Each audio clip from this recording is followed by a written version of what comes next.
can you optimize your testosterone production using two separate peptides, gonadorelin versus Kisspeptin? Hi, I'm Stephanie Wolf, the leading sexual wellness expert here in Studio City, California at the Novus Center. Today, we are going to discuss the difference between gonadorelin versus Kisspeptin. Yes, both of them are peptides. So let's delve into each one separately. Gonadorelin, otherwise known as gonadotropin-releasing hormone, is a naturally occurring hormone that's produced in the hypothalamus gland. And it's responsible for stimulating the pituitary gland to release FSH and LH, follicular stimulating hormone and luteinizing hormone. These hormones are not only found in women, but they are also found in men. FSH specifically talks to your Sertoli cells, telling your Sertoli cells to make sperm production, whereas your LH or luteinizing hormone talks specifically to your Leydig cells, which is responsible for making testosterone. Both of these cells work together. You need testosterone in order to make sperm. So in order for you to produce more testosterone naturally, you're going to have to secrete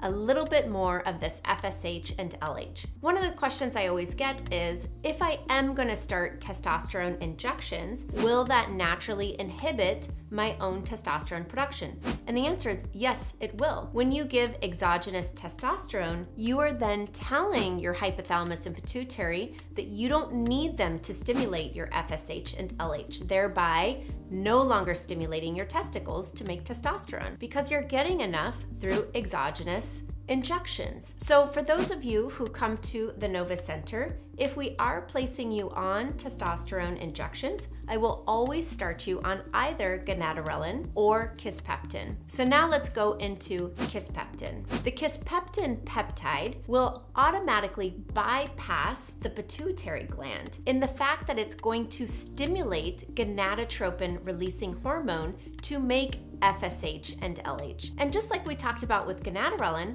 both FSH and LH are required for your testicles to make your own testosterone. So quite honestly, they both do the same thing in the fact that they're going to secrete or stimulate both this FSH and LH to then regulate more testosterone production from your testicles or your Leydig cells. One just acts or mimics and looks identical to gonadotropin releasing hormone, while the other one stimulates gonadotropin releasing hormone. So it is bypassing the pituitary gland. So which one is right for you? To be honest with you, there is no right answer. And I have some patients who choose gonadorelin over Kisspeptin and vice versa. So let's talk about a couple things. In our office, for gonadorelin, we use a troche form. And a troche is like a mint, or I always call it a dinner mint. And this is going to be a sublingual, meaning you're going to take it first thing in the morning and you're going to put it underneath your tongue and allow it to dissolve naturally. You're not going to chew it and you're not going to swallow it. You're just going to allow it to dissolve. I always have my guys take the gonadorelin on days they do not inject testosterone. So if you're injecting testosterone once a week, you'll be taking your gonadorelin 6 days a week.